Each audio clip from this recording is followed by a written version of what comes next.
Oh, man, that's so annoying. Just let me buy the TMs, man. I get it. It's cool for a playthrough, and it's a neat feature. But if I'm going to make competitive teams in this game, this is going to be such a pain in the bleep.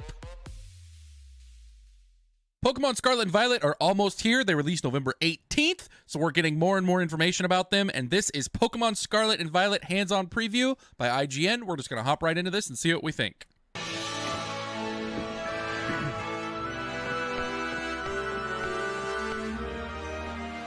Pokemon Scarlet and Pokemon Violet are less than a month away, and I was lucky enough to go hands-on with a special demo build, specifically of Pokemon Scarlet. I could explore a large area and tackle 3 main story tasks in any order. I opted to get a taste of as many things as I could in the hour I had, including the Let's Go feature, picnics, a Starfall Street challenge, a gym test and battle, plus character customization. Ooh, character customization! Look at it! You get to actually do a character creation screen like most RPGs! I know this isn't something that I should be insanely excited about, but it's nice for people to make a character that looks like them or that they want to play, you know? It doesn't have to look like you. It's nice for people to be able to make the character that they want to play in the game for the first time in 20 years. Here are my hands-on impressions of Pokemon Scarlet and Violet with brand new gameplay footage provided by Nintendo.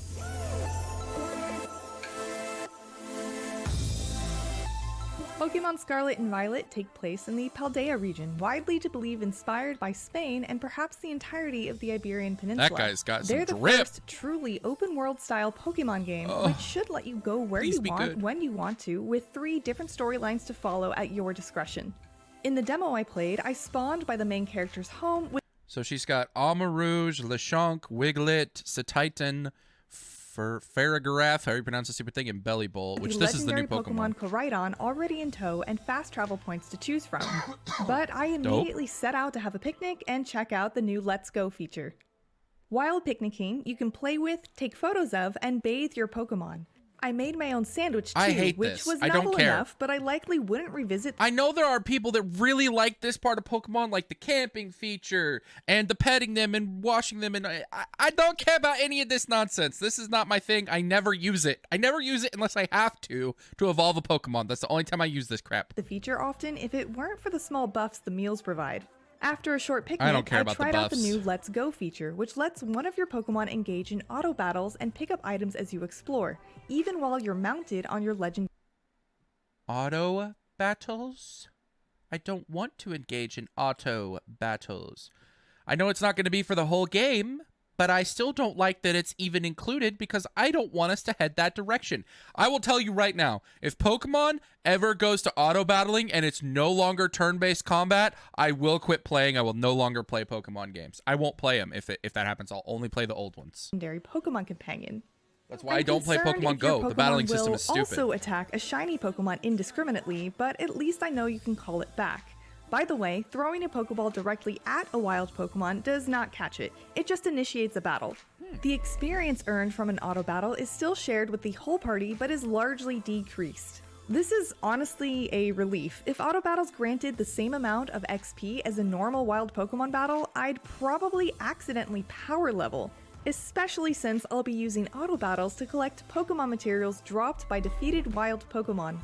These Pokemon materials are needed to craft TMs, another new system introduced in Scarlet and Violet. However, you won't know what materials are needed until you found them first, making auto— Oh, man, that's so annoying. Just let me buy the TMs, man. I get it. It's cool for a playthrough, and it's a neat feature. But if I'm going to make competitive teams in this game, this is going to be such a pain in the bleep.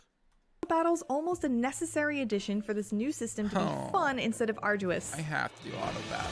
I have to do auto battles. It's part Curiously, of the game. I made eye contact with an NPC, but that didn't initiate a battle.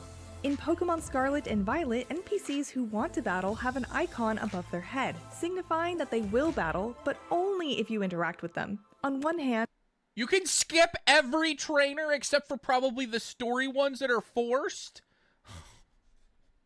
Why are we making Pokemon so easy? I'll be honest, if you're going to put a battle in the game, it needs to be forced. I don't understand. And removing mandatory battles can decrease perceived difficulty. But on the other, a lack of deterrence encourages exploration. And I can now That's see true. myself easily succumbing to the song of environmental sidetracking. We also don't know yet if some areas will have forced trainer battles. Who's Yeah, to maybe say? there are some. The story battles will be, I'm sure. Oh, Terrestrial. The battling will be very familiar to Pokemon fans. Terastallizing is the only new thing I saw, which essentially changes your Pokemon's type to its Terra type and boosts that type's moves. There can be unexpected rare Terra types to look out for though. After I explored on Koraidon, I fast-traveled to nearby the Starfall Street storyline objective. Houndoom's in To the game. infiltrate their base, I had to defeat 30 Pokemon in 10 minutes with the Let's Go auto battles using 3 Pokemon at once. Because I knew the Star Team members here used Fire-type Pokemon, I prepped my team accordingly and had no trouble barreling through everything they threw on me in just a few minutes. I was told if I had chosen the Ice-type Setiton for this, it certainly would not have survived. Duh. The ensuing battle with the leader, the fancy boot-wearing Mila, surprised me. I fought the actual Starmobile, and the battle could have been quite That's so difficult if not cool. for the Armorogue on my team. On the other I mean, it's hand, pretty the gym cringe, leader but Arceus I was think a it's cool. pushover against my I Ice-type want my own Setiton, vehicle. though I was told my That's not a Pokemon were a Pokemon. little stronger than what you'd normally have by that point. Finally, I have to mention the customization options, which are more robust than I've seen in Which any is Pokemon awesome. game to date. Of Here course they are are. just a few of them.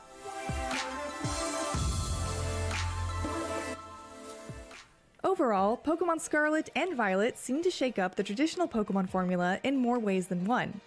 With an open world to explore freely, 3 stories to tackle on your own terms, 4-player co-op, and more. Despite my lingering questions about how the open world and 4-player co-op actually work, there's enough new here to make me highly anticipate a new Pokemon journey once Pokemon Scarlet and Violet are released on November 18th. For more on Pokemon Scarlet and Pokemon Violet, don't miss the newest trailer featuring the gym leader Iono. Okay, it looks cool. I don't know how I feel about the auto battling thing. I think that's lame. If it was like just a nice little fun thing that was just thrown into the game that was just there and you didn't really need to do it, that's okay. But it looked like there was a story that I had to do it for to progress, and I have to do it to get TMs, which is going to make team grinding a pain in the butt. That's one thing that I really, really liked about Sword and Shield is that getting TMs was super, super easy. You just did a bunch of max raid battles, and usually you had what you needed because you would either get them from the max raid battles or you would get like the Watts or whatever, and you would just buy the ones you needed. It seemed like getting TMs was way, way easier. I don't understand why they want to make it harder.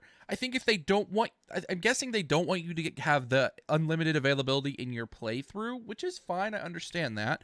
Just put them at the end of the game then, where I can just buy them or attain them some way or make unlocking them open up in a much easier way at the end of the game. Because I promise you, competitive team building is a pain in the butt enough. I feel like most players don't even do it. They have people build them for them or they hack them. So just make it easier. But other than that, I think the game looks cool. I'm excited for the open world.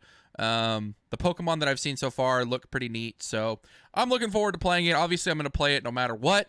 Hopefully, it's good. Hopefully, you guys enjoyed this video. If you did, make sure to give it a thumbs up. Please give the video a thumbs up. It always helps the algorithm stuff. I'll see you guys in the next video. Peace.